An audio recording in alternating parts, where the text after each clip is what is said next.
واقعات متفرقہ سن 3 ہجری۔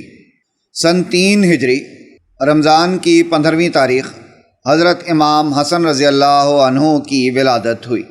اسی سال سن 3 ہجری حضرت صلی اللہ علیہ وآلہ وسلم نے حضرت حفصہ رضی اللہ عنہ سے، جو حضرت عمر رضی اللہ عنہ کی صاحبزادی تھیں اور غزوہ بدر کے زمانے میں بیوہ ہو گئی تھیں، نکاح کیا۔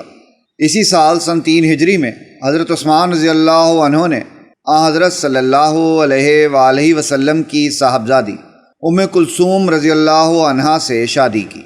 وراثت کا قانون بھی اسی سال نازل ہوا، اور اب تک وراثت میں ذوی الارحام یعنی وہ حصہ جو ماں، بہن، بیٹی، خواتین کی طرف منسوب ہو، اس کی بھی تفصیل کی گئی۔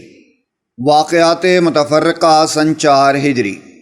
سن 4 ہجری شعبان میں حضرت حسین رضی اللہ عنہ کی ولادت ہوئی۔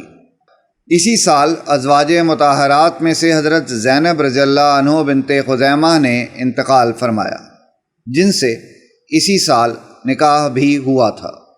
اسی سال سن 4 ہجری میں حضرت صلی اللہ علیہ وآلہ وسلم نے حضرت زید بن ثابت رضی اللہ عنہ کو حکم دیا کہ وہ عبرانی زبان لکھنا پڑھنا سیکھ لیں، اور فرمایا کہ مجھ کو یہود پر اطمینان نہیں۔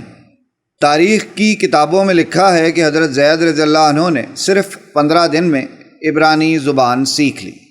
اس سے معلوم ہوتا ہے کہ مدینہ میں عبرانی زبان سے بہت سے لوگ آشنا تھے۔ اسی سال شوال میں حضرت صلی اللہ علیہ وآلہ وسلم نے حضرت ام سلمہ رضی اللہ عنہا سے نکاح فرمایا۔